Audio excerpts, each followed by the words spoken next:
Bilag muna natin yan, tapos ilingin. Powder na. Barley. Yung barley. Yan ang tinatawag ko barley.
Ito ang Sambuena Society Group na nakalayan sa One Movement upang kami po ay makatulong sa aming environment para maiwasan ang mga pagbaha kagaya ng nangyari itong nagdaang bagyong Karina.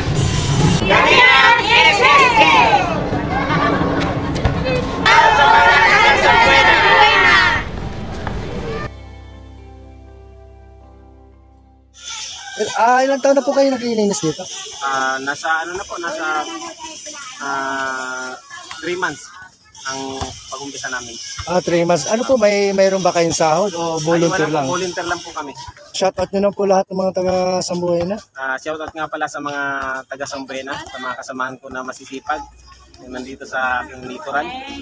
Maraming salamat. Sana po ay masuportahan nyo ang aming adikain na mapanatiling malinis ang ating kapaligiran.